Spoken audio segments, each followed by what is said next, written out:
Hi, all. Welcome to yet another Coot podcast series. Here we discuss SaaS adoption and SaaS evaluation trends by global industry leaders. Today we have a very special guest with us, Ms. Nitya Subramanian, who is a trailblazer who has shattered the glass ceiling, and every woman entrepreneur and every woman leader looks upon to her. Most welcome, Miss Nitya. Thank you so much for taking out time, and that too on a weekend. Thank you so much. It really means a lot to us. Thank you so much, Nageshwari. It's my pleasure to be on this podcast and have this opportunity to share my thought and my experience with the larger audience. Thank you so much. Thank you, ma'am. Uh, you have more than 2 decades of experience in digital transformation, and as we see, you're a trailblazer, ma'am. So, if you could take us through your career journey, a brief introduction about your career and your current role at Kelonova, ma'am, as you're heading the data analytics at Kelonova. Sure, sure. So, yes, you are right. I have got a little over 2 decades of experience. When I started my career, it was back when enterprise resource planning tools, ERP tools, were the norm, right? They were like the buzzword, and I got into SAP technology, right? I worked in a lot of huge SAP implementations. And at some point in time, I transitioned into data and analytics again because first of all, this was a field which was picking up big time back then. There were a lot of opportunities in this field of data and analytics, and also kind of my personal liking was towards it was more kind of pivoting towards data and analytics, right? So I took on the career journey of data and analytics somewhere in the middle of my career, and it's been data AI so far. There's no looking back, and I'm enjoying this ride. And now, since we are talking about generative AI, agentic systems, and all the advancements that we are seeing, even in the underlying chip technology, I'm super excited about this journey. Oh, awesome. We have, yeah, of course, the women women leaders are increased, but really, feeling very happy to speak to a woman tech leader. I want to go just one step into the digital transformation. As you rightly mentioned, you had an experience previously in the SAP. So why, you were in the journey and you were at the forefront when the organization is doing the migration, right, from the on-prem to the cloud. So if you Mhm. could share how was the journey, because you have seen both the split. So how was the journey, ma'am? See, the journey was like going with the tide, right? The entire industry uh, is largely moving from on-prem to cloud, right? Either in a hybrid mode or full, in a complete kind of mode, right? Without the on-prem. I mean, I think it was like going ahead, going with the tide, right? Um, and also, as you see, there are a lot of natural benefits, right, that organizations have been realizing because of the cloud migration, be it the access to all the various advanced analytics tools, right, which can cover all the way from the Ops. end model life cycle, from training to fine tuning, to inference, to continuous governance, and and at some point in time self learning, etc. So the availability or access to these tools has been a kind of a path breaking kind of a thing. And another one is in terms of flexibility of storage and compute, and in terms of scalability, and in terms of all the governance, data governance, and data security, encryption Mm, tools, mm, etc., available. So all mm. of these, right, have naturally led organizations to kind of explore moving to a full cloud or a hybrid cloud as Yeah, much as and wherever possible. And one another direction is also in terms of cost effectiveness, right? Now, as we yeah, kind of move more and more in terms of complexity of the applications that we are building, right? On-prem is not anymore able to sustain this, right? And therefore, when we are talking about cost optimization, return on investment as well, yeah, SaaS solutions, or they are a game changer, right? So in that yeah. regard, so obviously in my case, I have seen this. Um, I would say, this transition, myself, Yeah. across organizations, and all it's been kind of a prolific journey in terms of, realizing the benefits of, transitioning from on-prem to cloud. Wow, it is, I'm so excited to dive deep into it. So let me just break it down. If you could quickly give your current role at Kelonova, ma'am, in a brief, I am sure it is across the horizontal. So if you could give a brief about your current role at Kelonova. So, see, I head the data and analytics here at Kellanova for Asia, Pacific, Middle East, and Africa.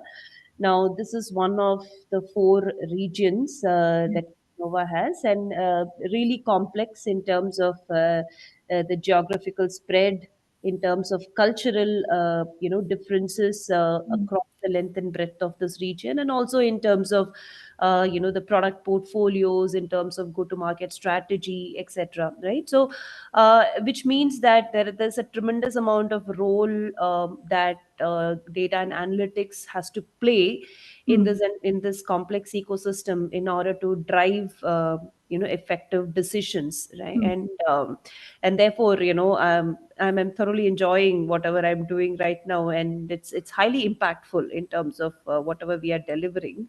And we support the entire value chain, which is yeah. all your the operations in terms of finance, in terms of supply chain, and also their commercial applications in terms of marketing, in terms of sales, and R&D, etc., right? So the entire value chain is being supported by my team in terms of data and analytics. During the Ramadan, which were the data points that you took it from the previous quarter, and it really helped you in shaping the marketing campaign well. So if you could throw some examples of such insights which were useful in business operations, especially in the Mhm. marketing. Yeah. Yeah. So if you see, Kellanova is a food manufacturer, or food manufacturing company in the CPG space. So, and therefore, right, we have to be as close to the customer as possible. We need to understand what the customer preferences are, and how the preferences change or evolve over a period of time. So there are two aspects to the customer preference change. One is by occasion, the other one is by seasonality, and there's a third one which is more of a larger global trend in terms of how people perceive food, and how they want to consume it, and how their taste evolves, right? So to understand this, we'll have to synthesize a lot of data, right, Yeah. which we gather. Sometimes we do surveys, we do sampling, and sample test and everything, but in most of the cases we rely on customers purchase behavior, their reviews, their feedback, their social footprint, what they Mm, share, and then we kind of do a little bit of a demographic analysis of the customers, and etc. And for this we rely on a lot of data, right, in the mm, in the paradigm of big data, right? We bring in a lot of information and synthesize that to find what the customer is preferring. Is there any occasion specific changes that we need to do in terms of the product innovation, as Mm. well as in terms of our marketing campaigns, right? All of this has a significant impact on our operations as well, right? What signals do we feed based on our customer understanding to our supply chain operations, etc., right? Sure. What do we kind of what signals do we feed to our upstream suppliers, etc., right? So there is a lot of interconnectedness in terms of data and analytics that we do to understand the customer preference, Sure. and design our product strategies and marketing strategies around the customer preference and the seasonality and the occasions. And then Mm. kind of based on this, the signals that we feed to our operations team in terms of the right inventory stocking, the Mm. the right manufacturing schedule, etc., and of course our logistics function, and also our suppliers. So this is how we do, and Yeah. it's typically this is how it is done, right? And Yeah. we take a pride on kind of doing this very effectively, Mm.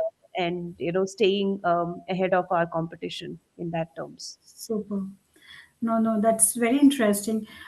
So, I mean, that put, pushes me to ask this question because it's an FMCG, and you rightly pointed out the connection, between the operations and the marketing.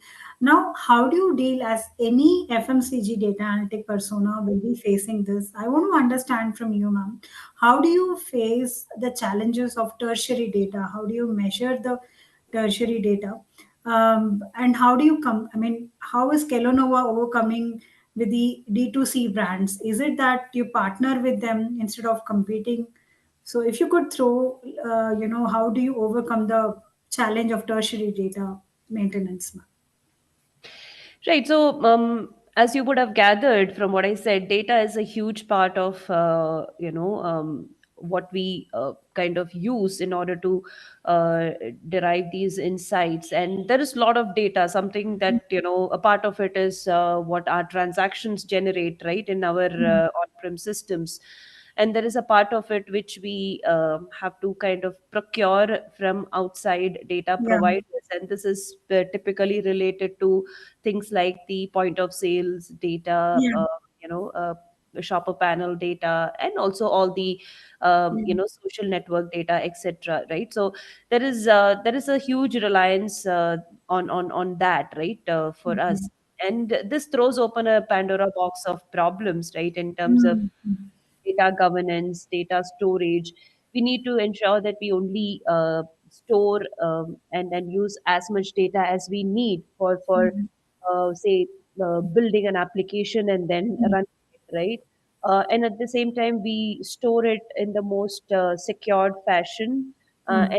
and then we govern it, right, for its usability, quality, for its recency, etc., right? Mm. So all of this is something, of course, we rely heavily on the off the shelf solutions which are Mm. provided by our SaaS providers. Yeah. But make a lot of conscious effort in building this entire end-to-end data governance ecosystem, right? Mm. And also we spend a lot of time on simplifying the data silos, and even simplifying the processes, standardization, standardizing the data processes, etc., wherever possible, right? Sure. So of course, to your point, there are a lot of data challenges, and then these data challenges are very typical of CPG organizations or consumer organizations, where big data is like is a norm. And Mm. we also are kind of having smart factories which generate a Mm. lot of IoT information, right? And Mm. with that we measure our the productivity on the shop floor, the parameters related to safety, parameters related to quality, Mm. and energy consumption, etc., right? So Mm. even is something which is kind of a unstructured data which needs to be well governed, right? Mm. And and then therefore, this becomes a significant part of our strategy in terms of how Mm. we kind of acquire, or sorry, procure, store and govern and use the data, right? Sure, ma'am. Yeah, and I think you had one more question. I Like, missed how that. You had. do you partner with the D2C brands, or you just, how do you compete with them? Can you hear me now? Yeah, yeah, I can hear you. So in terms of, see, I would rather say, the market itself is so huge, so Yeah, there is a piece of pie for everyone, yeah. right? So be it small players or big players, because the consumer market is expanding, it is evolving. So I Hmm. don't, obviously, competition is healthy, but I don't see essentially in such a way that we'll have to kind of react to competition, right? As long as Kellanova or as any other brand, we stick to our Hmm. core fundamentals, right? Sure. Which is of course to delight the customer, whom we serve with Hmm. the best in class products, right? So Hmm. um, so and then of course, we are leveraging all the ecosystem expansion, Hmm. and the way it is evolving. We are talking about quick commerce now, right? And then we are leveraging even the quick commerce channel in India, right? And then in India, if you see, especially from a channel perspective, there's a huge reliance on general trade, and then there is a significant reliance also on modern trade, yeah, right? And then quick commerce is kind of picking up, right? So we are ensuring that we make best use of this entire ecosystem in order to you know give the best service to our customers and best products to our consumer, and competition will take care of itself, right? A market share will take care of itself, right? Yeah, that's our strategy. Sure, sure. No, that's interesting. Now, as I will go to your the answer of first question where you mentioned that take the help of the SaaS providers, and Mhm. as most of our audience are the SaaS founders, so if you could throw light of how do you engage with the SaaS vendors initially, how do you kind of qualify them? And is it that you also look into the size of the SaaS vendor? So if you could throw some light on your qualification process, ma'am. Um, it's a very bespoke qualification process, and I think even as SaaS founders, they would have gone through such a qualification process probably Yeah, with most of their customers, right? So, but from my end, where I like to pivot more is in terms of the end-to-end value that they bring onto the table, right? sure. And how they kind of are forthcoming in the way they engage with us, in the way they, the expertise that they bring onto the table, not only in terms of SaaS or technology, but also in terms of understanding of the business processes, understanding of the industry nuances, right? So that becomes very very important, because we want people who can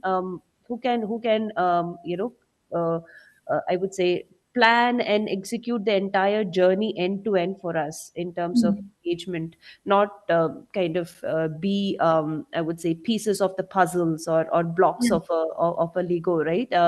So they have to ensure that they understand, right? Okay. The customer landscape, right, for them, right? For them, we are the customers, so they should understand the organizational landscape, the markets that they serve, the consumers whom they serve, their typical problems, right? Mm. That they require an immediate solution for, right? And what Mm. are the areas or white spaces where there can be additional optimization built, right? So they should Yeah. come up with some sort of a pre or prior knowledge of all of this, and this requires a lot of research, lot of spending time with the people, in the customer organizations, right? Starting Mm. from, say, Mm. shop floor to kind of executive boardrooms, right? They have to Yeah. spend a lot of time Mm. doing a lot of interviews, and openly kind of absorbing all that they hear, right, from the consumers, and then kind of jump on to kind of what sort of a tailored offering can be provided, and then communicate that well in such a way that the consumer, so the customer, or the CPG organization understands, right, how their solution is going to kind of bring a significant value and return on investment, right? Yeah. And then also talk about not only kind of deployment and then kind of the commercials, but also about the long term value generation, right? Yeah. How do they ensure that the solutions that they deliver is well adopted, right? And Mm. on the longer term, they are generating the value, and they Mm. continuously generate value as anticipated, right? So they have Mm. to think about end to end customer life cycle, right, or the Yeah. solution life cycle, rather than thinking about the small pieces that fit into the larger puzzle. Sure, ma'am. Ma'am, can I go a little bit deep into the same question? Mhm. As you know, you rightly mentioned, and I keep hearing this from every other data tech leader, that they try to see the demonstration from the SaaS founder till the ROI. That, as you also rightly mentioned. So let's say they are qualifying to that extent, and they are able to demonstrate that. Now, from here till, if you could share me how is the ball flowing in the decision making process, and like how much time approx it takes for them from the demo till the POC, ma'am. And who are the different stakeholders here in the decision making process? Well, I would rather say it depends, right? Depends on what sort of engagement that we are seeking with them, Sure. right? Do we want them to um, engage in a way that they implement the entire, I would say, functional solution for us, right, end to end, or we engage with them for kind of solving a very typical problem, right, Sure. in a particular function, right? So I would rather go in for an engagement which is more end to end, right? But Sure. again, as I said, it depends on the Situation. problem at hand that we want to solve, and how we want to engage, right? But typically the kind of stakeholders they involve in, and the kind Yeah. of questions they ask to those stakeholders, it remains the same, right? So Mm. in this case, they will have to not only engage with the IT teams, but they will also have to engage with the functional teams, right? Mm. Assuming that they are developing any supply chain solution, right? Yeah. Then they'll have to definitely engage with the IT and the platform teams to understand the existing IT landscape, the data landscape, etc. They need to engage with the functional teams, typically the supply chain teams. They Mm. also need to engage with the product teams, product R&D teams. They need to engage with commercial teams, because no one function can operate in silos, right? No. Supply Yeah. chain function has to have a significant handshake with the product R&D.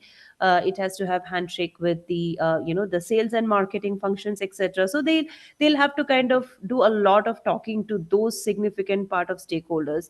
Mm. And there is a market nuance also, right? They need to go and talk to the typical markets where they plan to deploy the solution, or at least at the POC level, right? They want to deploy in a couple of markets and Yeah. then roll it out to others, right?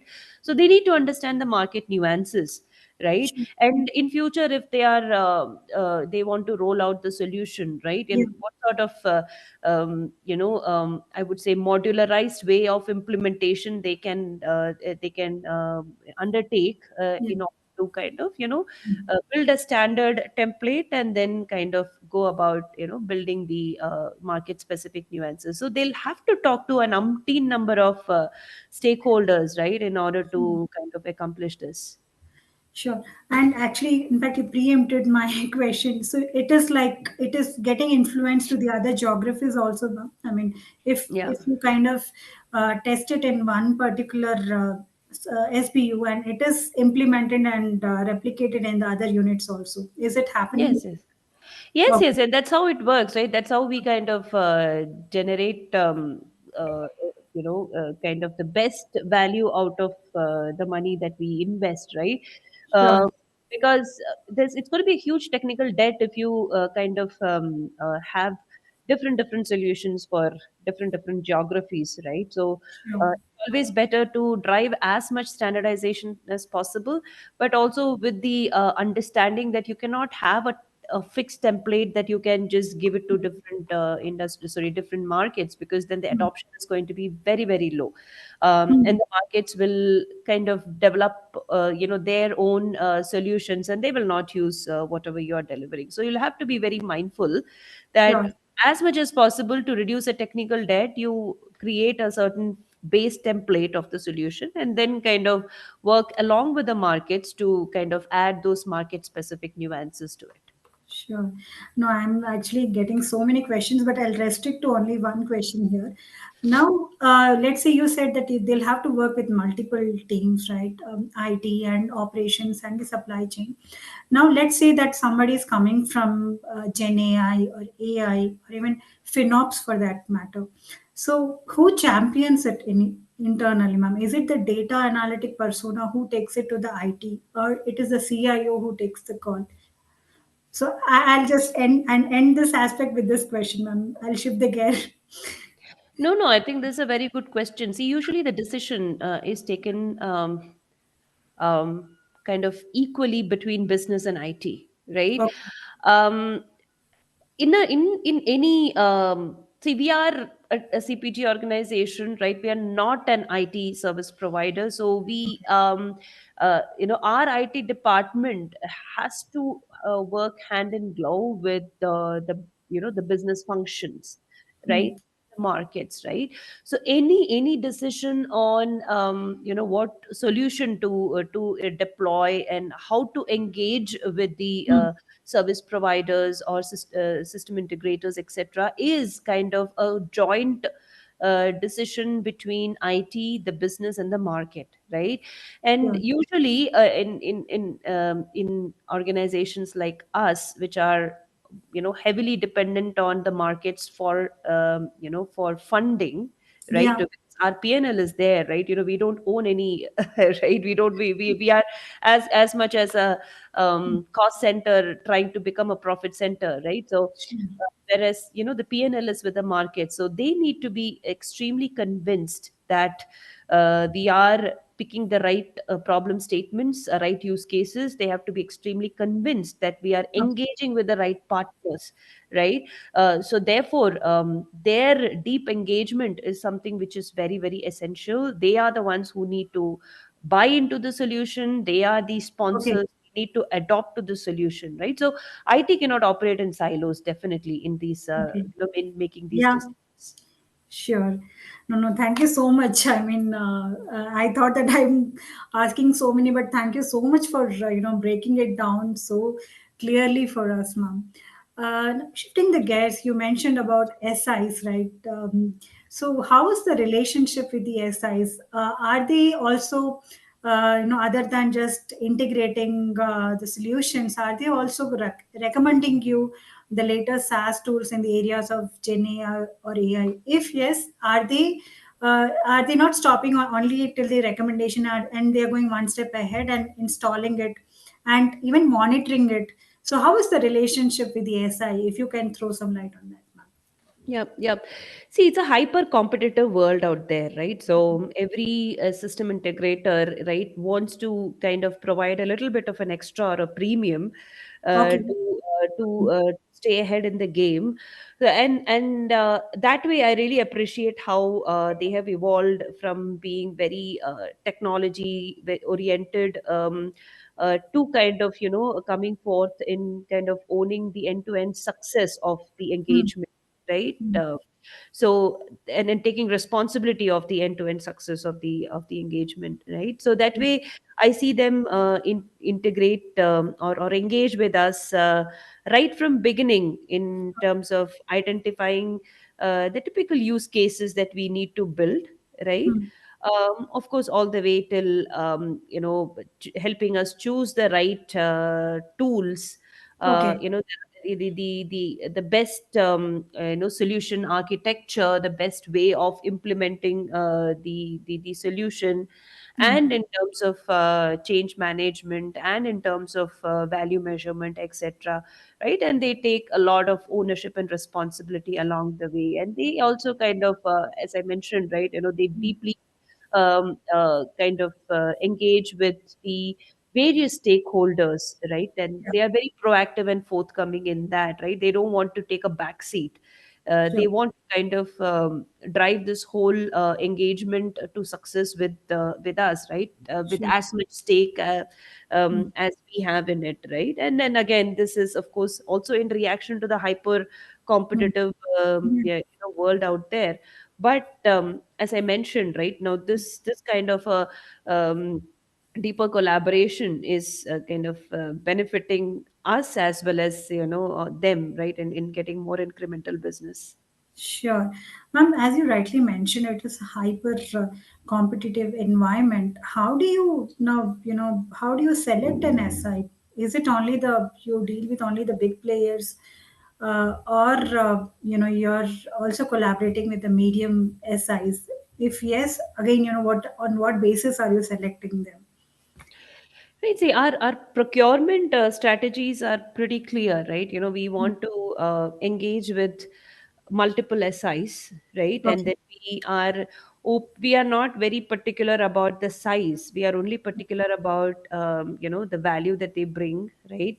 How they have engaged in the past, either with us or with similar industries, and what they have delivered and how they have delivered, right? So their industry reputation and Okay. etc. Right? So we kind of we are not very particular about the size only as a factor, right? There are many more important things than the size alone. But having said that, right, it's very important, right, as I mentioned, how they not just engage with us, how they have engaged with the other similar organizations, right? And then when they are doing their solution pitch, it shouldn't be a quote unquote pure sales pitch. It should be something which exhibits a fundamental understanding of us, right? Our business, our markets, our products, our people, our strategies, etc. Right? And our process is very important, because we would want to kind of invest in an SI who gives us tailor-made solution, right? And then who has shown the tendency to understand our problems Hmm. rather than a bigger, I mean, it could be a smaller SI, doesn't matter, rather than a bigger SI who have got templates and they're just pushing their templates onto us, right? Letting us figure out how we use it, and so it's I think we don't kind of have a very rigid policy of only an SI which is having x dollars of revenue to Hmm. be verified, not like that. No, no, very interesting. I think you've given a very interesting golden nugget for the SaaS founders, as you Mm. rightly nailed it. That it is not the size, but it is the customization. Unlike the other big players who come with a very strict, stringent framework Mhm. and offerings, it is the customization, and it should align with the business ROI, and it should align with the business strategies. Thank you, ma'am, for that. Now, I will just move on to one common question which I ask to most of my speakers. If you could share one of your very good experience in a small to medium, SaaS vendors or an SI, how long did it go, and what was that really caught you? So that is one, Mhm. and one red flag which the founders should be really aware of and should learn. Yeah. Yeah, I mean, there are many, but from a recency perspective, right? We were trying to implement, smart retail, right? From Okay. a digital planogram and all of that, right? So we engaged with I won't name the the organization, right, the partner whom we engaged with. But we found that to be a very, very interesting, I would say, engagement in terms of the technological depth and the understanding of the CPG industry that they brought, and also their the appetite for innovation, right? So they engaged in a way that they first understood what problems, right, that we are facing in terms of our retail shelf execution. What would be the most optimal digital solution that they can provide, in terms of say ensuring planogram compliance for us, and in terms of ensuring that our shelves are kind of continuously stocked, our consumers find what they want, right, and then also kind of help us with the right promos, including, right, how do we place our products on the shelves, where is the promo material displayed, etc., right? So this entire retail shelf execution and planogram compliance, etc., they kind of did it in a very, very innovative way, and that really helped us in geographies where which are pretty heavy on modern trade, right? Not as much in India, but Mm. in geographies which are pretty heavy on modern trade, right? And one thing I liked about them is their nimbleness, their openness to learn, their openness to iterate, right? And then obviously that really helped in us, in the solution being built to the specific need that we had, Sure. and also gave them some bit of an incremental business across other geographies. Wow. Okay, that's really interesting. And any not so good, I mean, or red flags, if at all, you would like to share? Yeah, some red flags that I've observed, maybe I'll just share one or two. So one is like, not losing the bigger picture, right? Is very, very important.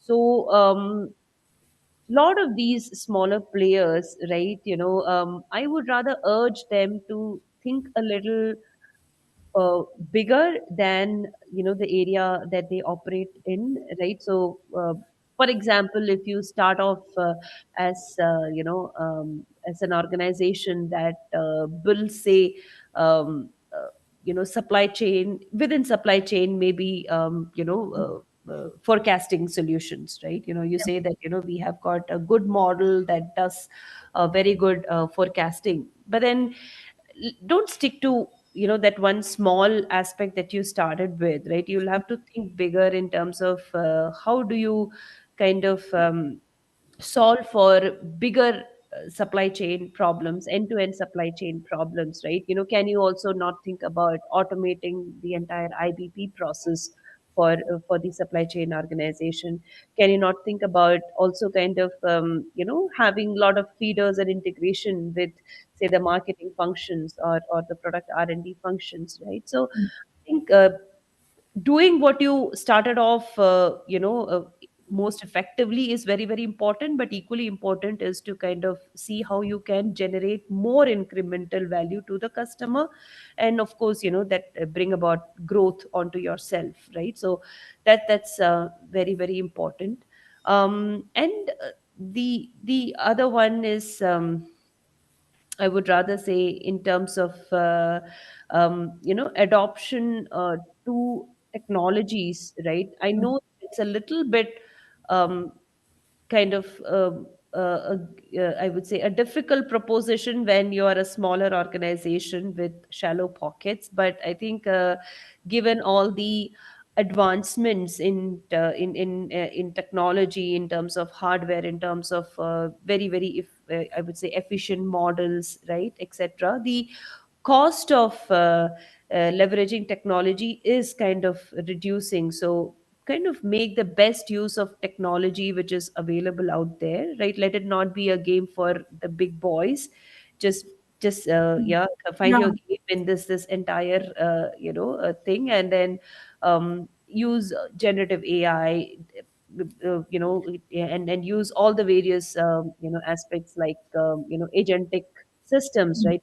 Could build and automate the entire, say, you say I would say the function, right? Enterprise Mm. function, right? And you can also think about interconnected or Mm. interoperable agentic ecosystems, right? So there's a lot, right, from a technology perspective that you can build on, um, Mm. and then think bigger, right? So don't Sure. shy away from kind of spending a little on technology, and especially when the costs are coming down, probably this is the right time when you kind of do technology Mm. innovation as well. No, wow, that's thank you for sharing that. And if you could give one advice as a senior most person, and that too with such a plethora of experience, ma'am, if you could give one advice to our founders out there who are day in day out, want to add value and collaborate with leaders like you. I think whatever I just mentioned could be kind of taken as something, something to begin with, Hmm. right? See, honestly, I mean, I would refrain from saying anything more saintly from here on, because I think these founders are great people. They have taken very bold decisions in their life to probably, I'm not sure, some of them would have been college pass outs, but others may have left their well paid paying jobs, and then they have started a company. So I think they have earned their positions in the most rightful way. So I wouldn't kind of bother them with too much of saintly advice. But I think whatever I've spoken, right, is coming from my Yeah. experience, and probably that would be my 2 cents and my little bit in order to kind of contribute to their success. So I would stop at this. Nothing, no major advices that I would rather want to kind of give. No, I mean, that is so humble of you. As a buyer, people might be seeing you as a buyer, but you do empathize and you do, that was really good of yours, ma'am. And okay, so this is my last question, which I again ask to all my speakers. What is your, recharge code on everyday basis? What is your routine, ma'am? Are you a morning person or, late night or how do you keep yourself charged or anything about spirituality? No time for spirituality in my life. I'm a mother of two. So my day kind of is like choker blocked with my personal commitments as well as my work commitments, and also my commitments I make to myself in terms of taking care of my health and my learning, etc. So, Yeah. and of course, I'm not an atheist, but not a hardcore, spiritually inclined person, right? So I am. See, I have no choice but to wake up early in the morning. As I said, I've got two kids, right? So there, my chores would start much early, right? I like to have a very quiet evening, right? Where I kind of unwind, reflect. I read a lot, right? I read a Okay. lot of books, so that's when I find some quiet time to myself, right? Mm. Otherwise, my day, everything in between, from morning to my laid back evenings, right? It's all about my personal commitments to my family as well as my work, and I Mm. keep myself very very kind of focused on learning about new things, right? Okay. Technology as well as non-technology, right? As I said, I read a lot, right? I read Yeah. multiple genres, right? But somewhere I end up kind of pivoting more towards learning about technology. I somehow feel that Okay.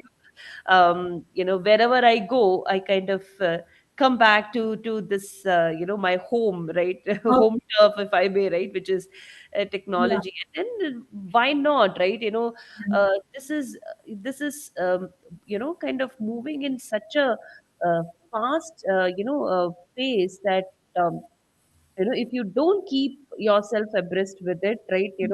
At some point in time, there's lot of pile up of backlog, right? In terms of Mhm. catching up that you'll have to Mhm. do, right? We were talking about generative AI. Now, if the Yeah. world is moving towards, as I mentioned a few moments back, agentic AI, right? Uh, Mhm. and we are talking about the entire, I would say, functions kind of get automated through Mhm. agents, which will Mhm. kind of completely autonomously operate, and then will make autonomous decisions, right? Yeah. Very limited human interventions. And think about and a future where all of these agentic systems can come together uh, Mhm. and run enterprises autonomously, Mhm. right? That's not a very far future from now, right? So this there's so much to feel excited about, right? And when you talk these leaders, hear these leaders speak, right, in those forums, right? You see how things are kind of moving at a fast pace, even in kind of areas like chip technology, even in areas like green energy. And we are talking about humanoids, right? A lot Mhm. of experimentation being done there in terms of humanoids, and also in colonizing Mars, right? Colonizing space and everything, right? So Sure. so much happening, right? The moment you realize, okay, I've studied, maybe I'll just stop for a few weeks, and then Mhm. you realize that your today is so different from yesterday that you just Mhm. not stop learning even for a couple of weeks, True. right? So obviously, so much going. Quantum chip, we are talking about Willow, and my God, right? So lot of time goes in learning, keeping myself updated and things like that. Yeah. No, no, that's awesome. If you could share one recent book that you learned in the technology, or and it's a hardcore, the physical books, or you listen to the audio books. No, I do physical books. The last one I read was from Fifi Lee, The Worlds I See. She's an Sure. author uh, Who's for of AI, and mind blowing, right? It's okay? about her life journey from being Could an you just repeat the book name, Mama? Just make a note. it's called The Worlds I See. The Worlds I See by Feifei Lee, right? Okay. So, I mean, so much it gives you an insight into how AI has evolved, right? It started, from a couple of deep algorithms, right? And Mm, then couple mm, when there were intermittent AI winters, right? mm, But this whole technology of artificial intelligence, it survived, right? mm, Earlier it was only in the research areas of universities, but mm, now even the big technology companies are kind of innovating, right, faster, mm, if not mm, equally fast as universities, right? mm. And this lady, her journey has been phenomenal, right? She Yeah. is the first big thing that she created was ImageNet, and then how she had to Mm, endure all the naysayers, right, in order to get the ImageNet done. It was a huge accomplishment back then, and ImageNet gave way to lot of further developments, like AlexNet came after mm, that, mm. right? Sure. And right, and then so many things. And now at the end, like a stage of nirvana, she realizes that all of this is for what, right? All of this is for humanity, right? Yeah. So why not talk about human centric AI, right? Which is kind of, Okay. now we have done everything that was possible in technology, and there's lots happening any which ways in the world in terms of technology, but let's talk about it in a most human centric way, right? And all of this is also kind of, she has gone through a lot of personal experiences, right, that has influenced her along the way. Very nice book, right? That Sure. was the last one I read. And now I'm reading Lift Off, which is about SpaceX. Okay. Oh, Right. so I you think have I'll interest have in the big space? no, I Yeah. don't have the book here on my table, yeah, but yeah, that's Okay. and there's one thing that I've bought and I might read in near future, that is, I don't know, I'm not able to show this. This is No Chipboard problem. by Chris Miller. So I Sure. do read a lot, right? And Okay. cross genres. So Okay. basically, right? That's how I keep myself a little bit uh, disconnected from the practicalities of the world. This takes me to a totally No, different world, no, and I when you enjoy mention space, it is a disconnect. But when you're mentioning technology, somewhere it is connected. that. No, but these books, they transport you to a very different world. It's an experience, right? All of us should have. So all of us Yeah. should read, and I don't think I'll get this experience on audiobooks, right? So I always like Okay. physical books. Oh, okay. I'm kind of more, I used to read, but as I also have kids, I'm shifting more to audiobooks. Uh, I don't know, I mean, might be a different perspective, but sure, I'll try with these books. Maybe I'll try with the audiobooks if available. Yeah, yeah, Um, you should.